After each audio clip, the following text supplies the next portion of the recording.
नमस्ते दोस्तों, मैं हूं नरेन इसरानी। जीवन की इस भव्य पाठशाला में आपका एक सहपाठी। काश ऐसा होता, काश ऐसा होता कर दफ्तर का काम भी अपनी पसंद का होता, दफ्तर का काम भी अपनी पसंद का होता। अनुभव वह भी खूब होता, अनुभव वह भी खूब होता।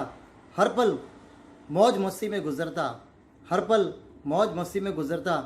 न किसी का खौफ न कोई चिंता, न किसी का खौफ न कोई चिंता।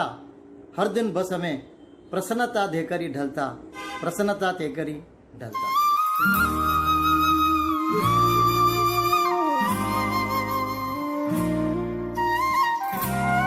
किसी एक घर में जब बच्चा 10वीं या 12वीं पास करता है तो सभी लोगों को तनाव सा आ जाता है।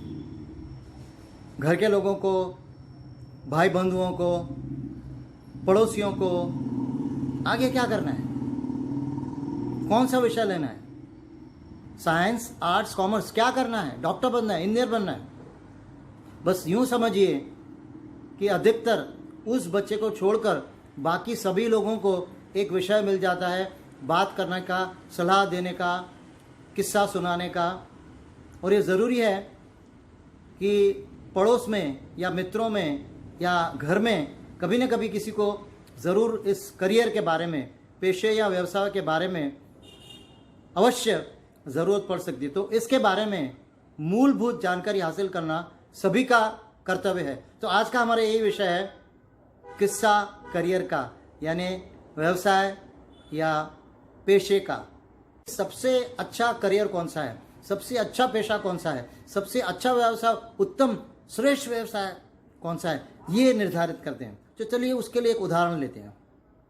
जैसे एक मानव शरीर है, तो क्या आप बता सकते हैं कि मानव शरीर के कौन कौन से अंग ठीक से चलने चाहिए जिसके वजह से मानव शरीर कुशलता से काम कर सकेगा?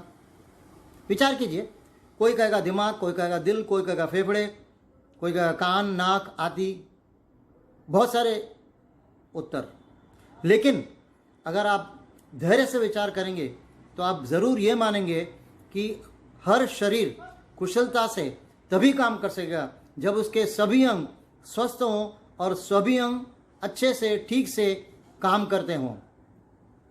इसी तरह से एक समाज में भी कोई भी पेशा, कोई भी व्यवसाय छोटा बड़ा नहीं होता। सबका अपना अपना महत्व होता है। टीचर हो, फौजी हो, डॉक्टर हो, इंजीनियर हो, सफाई कर्मचारी हो, कोई भी हो, सबका काम अपनी जगह पे श्रेष्ठ होता है। और जब सब मिलके अपना अपना काम पूरी श्रद्धा और पूरी ईमानदारी से साथ करेंगे तभी एक समाज उन्नति कर सकेगा, प्रगति कर सकेगा और हर कार्य में सफलता पा सकेगा। इसलिए हर पेशा, हर व्यवसाय, हर करियर अपने जगह पर श्रेष्ठ हैं, बशर्ते जब हम वो करियर लें, जब हम वो बने, वकील बने, डॉक्टर बने, शिक्षक बने, तो अपना कर्तव्य पूरी लगन, श्रद्धा और ईमानदारी के साथ निभाएं। जो ये चर्चा है वो हम 4 भागों में करने वाले हैं। तो सबसे पहला जो भाग है उसमें हम ये विचार करने वाले हैं कि किसी भी घर में जब बच्चा 10वीं या 12वीं पूरी करता है तो उनके घर में अमूमन क्या वाद विवाद होता है, क्या तर्क वितर्क होता है, क्या सोचा जाता है, कैसे निर्णय जाता है, उसके बारे में बात करेंगे। और वैसे बात करते समय, तर्क देते समय काफ़ी सारी बातें होती होंगी, काफ़ी सारे तर्क दिए जाते होंगे। लेकिन सबसे जो साधारण और सबसे जो सामान्य, सर्वसाधारण, कॉमन बातें हैं उनको हम लेते हैं। वो 3 बातें हैं। यह निर्णय लेने के पहले सबसे पहले तो ये देखा जाता है कि इसका करियर निश्चय करने के लिए, इसका पेशा या व्यवसाय निश्चय करने के लिए ये देखा जाता है कि पड़ोस में, मित्रों में, बंधु बांधव ने, उनके बच्चों ने क्या किया है, और उसको ध्यान में रख के निर्णय लिया जाता है, जो कि शायद इतना सही नहीं होता है। दूसरे पॉइंट में, दूसरे बिंदु पर आता है कि हमने जो विज्ञापन पढ़े हैं टीवी में, नेट पर, न्यूज़पेपर में, जितने भी विज्ञान पढ़े, जो जो नई चीज़ें पढ़ी हैं, उन बातों को ध्यान में रख के बच्चे को सलाह दी जाती है कि क्या व्यवसाय लेना है, क्या पेशा लेना है, क्या विषय लेना है। ये भी मुझे लगता है कि इतना सही नहीं है। फिर तीसरा जो तर्क होता है वो ये है कि कुछ लोग पूछते हैं कि भाई कुछ भी ले लो, लेकिन नकदी कितनी मिलने वाली है, कब मिलना शुरू होगी, ये ध्यान में रखो। तो मेरे हिसाब से ये भी सही तरीका नहीं है।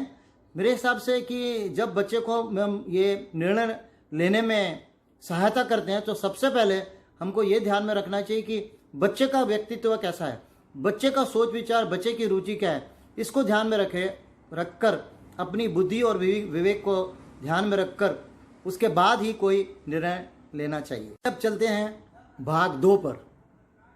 जैसे हमने कहा कि इस निर्णय को लेने के लिए बच्चे के स्वभाव के बारे में, विद्यार्थी के स्वभाव के बारे में जानकारी हासिल करना ज़रूरी है। तो सबसे पहले तो बच्चे को ये पूछें और ये समझ लें कि उसे एक जगह बैठ के काम करना अच्छा लगता है या घूमते घूमते यहाँ से वहाँ घूमते रहने की आदत है और उसे घूमते घूमते काम करना अच्छा लगता है। या नंबर 3 ऐसा भी हो सकता है कि उसे कभी एक जगह बैठ के काम करना हो, कभी घूम घूम के काम करना हो। तो इस बात को मद्देनज़र रखते हुए भी व्यवसाय का चुनना ज़रूरी है, क्योंकि कोई कोई व्यवसाय ऐसे हैं, कोई कोई पेशे ऐसे हैं, जैसे बैंक आपको एक जगह बैठ के काम करना पड़ेगा, पुलिस आपको घूमते रहना पड़ेगा। तो इस बात का ध्यान रखना अति आवश्यक है। कि आगे विद्यार्थी से और एक प्रश्न पूछना चाहिए जिसके उत्तर को मद्देनज़र रखते हुए भी व्यवसाय या करियर का चुनाव किया जा सकता है। तो विद्यार्थी को यह पूछना चाहिए कि उसे नियमित रूप से नियमित समय पर काम करना अच्छा लगता है या अनियमित रूप से। जैसे कुछ लोगों के 9 से 5 काम का अच्छा लगता है, किसी को ऐसा नहीं, किसी को अलग अलग टाइम पे अच्छा लगता है, या किसी को कभी नियमित कभी अनियमित। क्योंकि बहुत सारे व्यवसाय काम ऐसे हैं, जैसे दफ्तर में काम करते होंगे तो 9 से 5 रोज़ का टाइम रहेगा, लेकिन अगर कोई वकील होगा या डॉक्टर होगा तो उसे अनियमित रूप से अलग अलग दिनों पे अनियमित रूप से अलग अलग टाइम पे जाना पड़ेगा। तो इस बात को भी ध्यान में रखना अति आवश्यक है। अब और 3 प्रश्न आ रहे हैं और इनका उत्तर भी हमें सही करियर चुनने में सहायता करेगा। आप सोचते हैं ये बार बार 3 क्यों आ रहे हैं? 3 इसके लिए आ रहे हैं, वैसे तो कारण और प्रश्न बहुत सारे हो सकते हैं, पर मैंने 3 जो हैं महत्वपूर्ण वो चुने हैं। और क्योंकि सब में 3 आ रहे हैं तो इस थ्योरी को, इस सिद्धांत को मैंने तिकोनी थ्योरी या ट्रायंगुलर थ्योरी ऑफ करियर्स भी नाम दिया है। तो अब ये जो 3 प्रश्न आ रहे हैं वो जो विद्यार्थी को पूछने हैं और उससे समझने हैं कि भाई आपको अकेला शांति में बैठकर काम करना अच्छा लगता है या लोगों से मिलजुल कर बातचीत करते हुए काम करना अच्छा लगता है, या कभी अकेले और कभी लोगों के साथ मिलकर। यह भी बहुत ज़रूरी है, क्योंकि कुछ काम जो है जैसे वैज्ञानिक का काम है वह अकेला शांत में बैठ के काम करने का, लेकिन अगर आप टीम के साथ खेल रहे हैं, फौज में हैं या किसी भी दफ्तर में काम कर रहे हैं तो वहाँ पर हरदम एक टीम होती है जो मिलकर अपने लक्ष्य को प्राप्त करती है। तो इसलिए इस बात की जानकारी होना भी बहुत ही अनिवार्य है। 3 बातें आ रही हैं, ये विद्यार्थी को स्वयं तय करनी है। उसे ये पता करना है कि मुझे किन बातों में सबसे ज़्यादा रुचि है। क्या मुझे जन्मजात कोई ना कोई प्रतिभा है, क्योंकि कोई ना कोई प्रतिभा हर एक में होती ही है, और ये हमको अपने माता पिता से, बचपन के दोस्तों से, भाई बंधुओं से सहायता मिल सकती है इसको पता करने की। तो पहली बात कि मुझे रुचि किस में है, दूसरी बात कि क्या प्रतिभा है मुझ में बचपन से जन्मजात, और तीसरा कि क्या मैं जो भी रुचि है मुझे और जो भी प्रतिभा है मुझे, क्या मैं उसे अथक प्रयास से, कठोर परिश्रम से उसे विकसित करना चाहता हूँ। क्योंकि अगर रुचि है और कोई प्रतिभा भी है, किंतु अगर हम उसे परिश्रम से, निरंतर परिश्रम से अगर उसे हम विकसित नहीं करते तो वो लुप्त हो जाएगी।